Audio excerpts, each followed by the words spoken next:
दोस्तों, knowledge max में स्वागत है आपका। पिछले वीडियो में हमने कुछ वास्तु के टिप दिए थे। इस बार फिर मैं आपको कुछ वास्तु के टिप दे रहा हूं।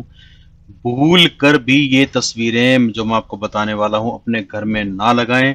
इनके बहुत ही नकारात्मक प्रभाव होते हैं आदमियों पे भी और घर पे भी। किसी किसी जगह तो विनाश का कारण बनते हैं। आप भूल कर भी ऐसी तस्वीरें ना लगाएं।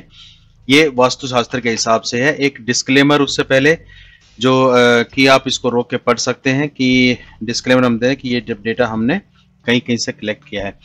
और दोस्तों, एक चीज मैं आपसे रिक्वेस्ट करूंगा कि अगर आपने नॉलेज मैक्स को सब्सक्राइब नहीं किया है तो जरूर सब्सक्राइब कर देना और बेल आइकन जरूर बना देना। पहली चीज, सबसे पहली चीज आपको ध्यान रखना है, आपको अपने घर में किसी भी प्रकार के युद्ध वाले चित्र नहीं लगाने। चाहे वो महाभारत का युद्ध है, रामायण का युद्ध है, द्वितीय विश्व युद्ध है या कोई भी किसी प्रकार का युद्ध है, उसकी तस्वीरें आप अपने घर में ना लगाएं।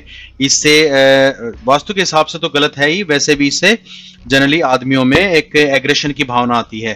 तो ये आपको ध्यान रखना है। दोस्तों, वीडियो थोड़ा लंबा हो सकता है लेकिन हर चीज आपको जो टिप्स दी गई है बहुत ही काम की हैं और बहुत छोटी छोटी, जिसको आसानी से किया जा सकता है। दूसरा आपको ध्यान रखना है दोस्तों, पत्थर या लकड़ी की बनी राक्षस की मूर्ति आप अपने घर में ना रखें। जनरली हम क्या करते हैं, हम बाहर जाते हैं घूमने के लिए और स्पेशली ईस्टर्न साइड में जैसे सिंगापुर वगैरह चले गए, चाइना चले गए, तो वहां से ऐसी कुछ मूर्ति हम लेके आ जाते हैं जिसको अपने घर में हम रखते हैं एज ए शो पीस। लेकिन इसका नकारात्मक प्रभाव पड़ता है, स्पेशली बच्चों के ऊपर इसका नकारात्मक प्रभाव पड़ता है। और बच्चों के कमरों में तो भूल कर भी ऐसी चीज आप ना रखें। बच्चों के कमरे में तो ये आपको सोचना भी नहीं है ये चीज रखने के लिए, क्योंकि उनमें डर पैदा होता है, उनकी शक्ल देख के उनको अच्छा नहीं लगता है। ये माइंड को डिप्रेशन की तरफ ले जाती हैं। अच्छा इसका प्रभाव नहीं पड़ता है इस तरह की जो मूर्तियां होती हैं। एक चीज आपको ध्यान रखनी है, अगर आपने कोई ऐसी पिक्चर ली है जिसमें आदमी रोता हुआ दिखाई दे रहा है, परेशान दिख रहा है, डिप्रेशन में दिख रहा है, ऐसी तस्वीर आप अपने घर में ना लगाएं। ये नकारात्मक माहौल पैदा करती है। वास्तु के हिसाब से बिल्कुल निषेध है ये। ऐसी तस्वीर आपको अपने घर में नहीं लगानी है। ये तस्वीरें घर में नकारात्मक एनर्जी फैलाती हैं, जिससे जो प्रोग्रेस है आदमी की रुक जाती है और वो हमेशा ये सोचता रहता है कि किस तरीके से मैं इन भवंडर से, इन जाल से निकलूं, लेकिन जबकि जाल एक्चुअली कुछ होता ही नहीं है।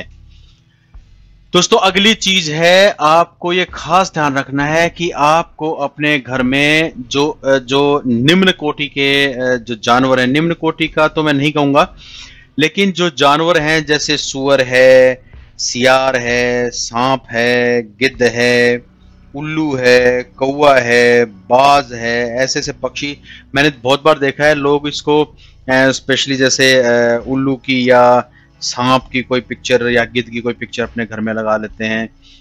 इसका बहुत ही खराब प्रभाव पड़ता है। ये पिक्चर आपको अपने घर में नहीं लगानी चाहिए वास्तु के हिसाब से।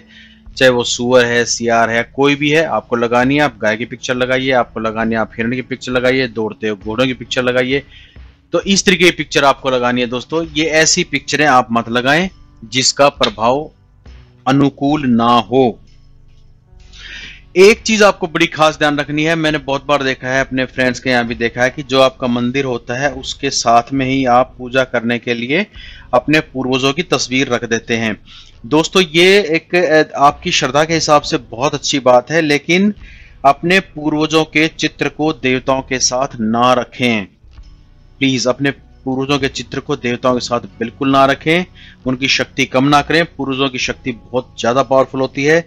इनको आपने अपने जो घर है आपका, उसके दक्षिण या नेतृत्व कोण में उत्तरोमुखी करके लगाएं। इनका जो फेस है वो नॉर्थ की तरफ होना चाहिए। आपको इस तरीके से अपने जो पूर्वज हैं उनकी फोटो लगानी है। ऐसे फोटो कहीं मत लगा दीजिए कि मंदिर में आपने रख दिया है और आप उसकी रोज पूजा कर रहे हैं।